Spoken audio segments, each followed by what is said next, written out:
Welcome back to the Deep Dive, where we take complex source material, often quite dense and specialized, and really pull out the high-yield knowledge that can help you operate better.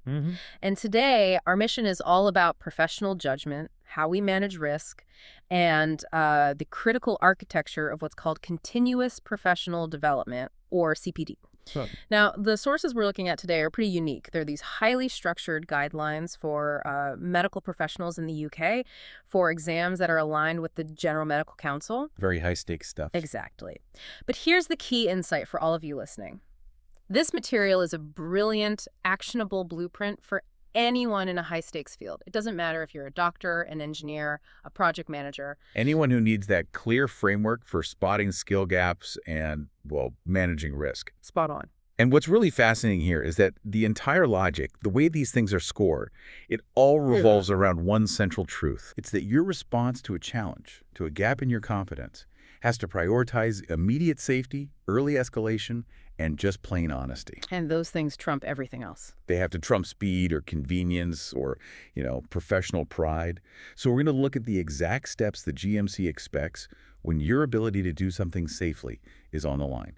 This is a manual for risk management. Okay, let's unpack this, because we need to get the definitions right before we move into the actions. Yeah. So when we talk about professional standards, what are we actually trying to maintain? The sources are very, very clear. Competence. Oh. It's about having the up-to-date knowledge, the skills, and this is the critical part, the judgment to do a task safely. It's an active state then, not just a certificate on the wall. Exactly. You might have learned something 5 years ago, but if you haven't used it, you're not confident for a high-risk situation today. And CPD, continuous professional development, that's just the structured process you use to maintain that competence. The mechanism to stop your skills from atrophying? Precisely. It's planned learning and reflection. I get the definitions, but why does the framework punish competence that's just, theoretical? The instinct is often to rely on that old qualification, even if you're rusty. Well, it all comes down to accountability. The core principles from the GMC boil down to 4 fundamental duties. Okay, what are they? First, you have to proactively keep your knowledge and skills current. That means structured CPD, regular appraisal. Right. Second, and this is huge, you must recognize and work strictly within your limits and not be ashamed to seek supervision. No faking it till you make it. Definitely not. Third, be accountable. Respond to feedback even when it's tough and reflect after incidents or even near misses. And finally, a key one, delegation. If you give a task to someone, you have to ensure they're skilled enough and that you're providing the right supervision to protect, well, in this case, the patient. So the fundamental mindset is? It's simple, but it's powerful. Work within your limits, seek supervision early, and keep your skills current through planned CPD. So it's not just about being skilled, it's being honest about the exact boundary of your skill right now. And that honesty gets rewarded. Okay, so how do we turn this principle into immediate action? I hit a competence gap. What's the sequence? This is the core of it.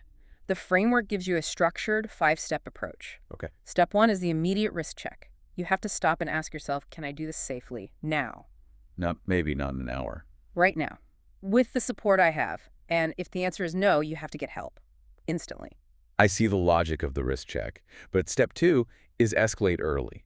In the real world, stopping a project to escalate a skill gap can feel like you're failing or slowing everything down. And that pressure is exactly what the framework is designed to fight against. That temptation to just push through because of pride or a deadline, that's where things go wrong. Catastrophically wrong. Yes. So escalate early means you involve a suitably experienced colleague right away. You do not delay this for your own convenience. That makes the rigidity of the rule make sense. Okay, what's next? Step 3 is be transparent. You have to state your limits. Honestly. Explicitly. So you'd say, I can do steps A and B, but C is beyond my current scope. I need your direct supervision. You don't play it down to save face. right. Step 4 is document. Record the decision, who you got supervision from, and the follow-up plan. You need that clear escalation trail. So there's a record of the risk being identified and managed. Exactly. And the final step, number 5, plan CPD. You take that skill gap that just forced your hand and you turn it into a concrete learning need, a PDP. You book the training, You do the supervised practice, and you follow through. So you close the loop. Immediate safety is paired with long-term remediation. That's a powerful system. Safety plus supervision beats speed. Every time. It has to. Okay, let's look at the other side of this, the dangerous side, the red flags and the trap answers. What are the common ways people get this wrong? Well, the sources point to some really clear red flags, things that mean safety is compromised and you have to act immediately. Like what? Being pressured to proceed unsupervised when you feel, that gut check tells you it's wrong. Another big one is lapsed critical certification. The source uses the example of life support training. ILS or BLS? Exactly. If that's out of date, your cover is unsafe. What else? Relying on phone-only supervision for a complex, high-risk task, that is not adequate oversight. And maybe the biggest one, ignoring feedback or trying to downplay a near miss, that just shows a failure of accountability. And the low-scoring trap answers. I find these fascinating because they feel so human. They're tempting. They are. They prey on our weaknesses.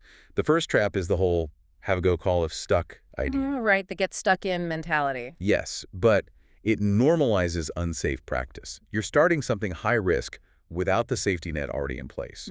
You have to secure supervision before you begin. Okay, what's the second trap? This one is so common. It's to pretend competence to reassure. Ah, yes. You see this with clients, with patients. The idea that being honest will make them panic. Exactly. Yeah. But it scores so poorly because it's fundamentally dishonest. It completely invalidates consent, and it just destroys any chance of a safety-first team culture. It really does. If I pretend I know a new compliance framework to reassure a client, and then I get it wrong, the damage is so much worse than if I just said, let's get our senior counsel to check this. Honesty builds trust. Pretense destroys it. And the final common trap is simply delaying escalation. Out of pride or just convenience? Yes, hoping it'll go away. The example in the source is perfect. The lapsed ILS certificate. You're on the rota for an acute shift tonight. The highest scoring action is to immediately inform the coordinator, arrange competent cover, and book your renewal urgently. And the trap? The trap is to work the shift and just tell yourself you'll, avoid any arrest calls. Which is impossible to guarantee. Utterly. You're knowingly creating a dangerous system gap.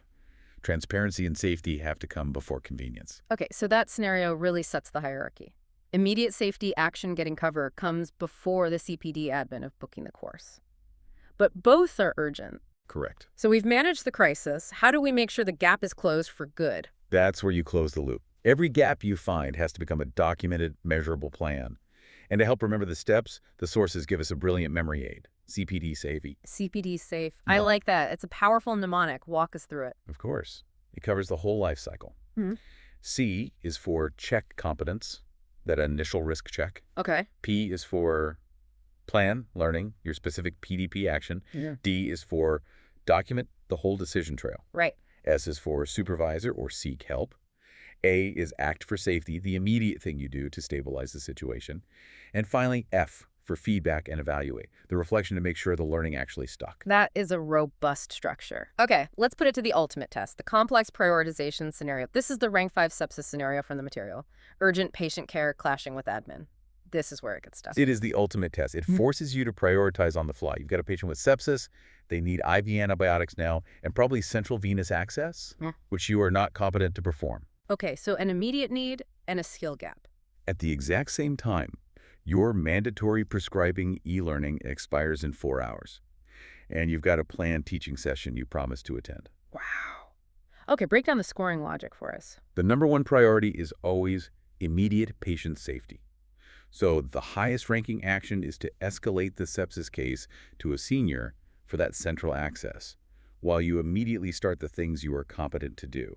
Like the sepsis bundle, the IV antibiotics. Exactly. You stabilize within your scope and escalate the rest. Okay, that makes perfect sense. Stabilize what you can, escalate what you can't.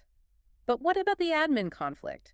The expiring e-learning and the teaching session? They come right after the patient is safe. So the second best option is to defer the e-learning, planning to do it right after your shift. And why is that better than attending the teaching? Because the e-learning is mandatory, it's regulatory.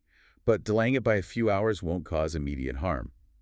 The teaching session is important, of course, but it's a planned event that has been trumped by a genuine emergency. So the patient's immediate needs override everything else.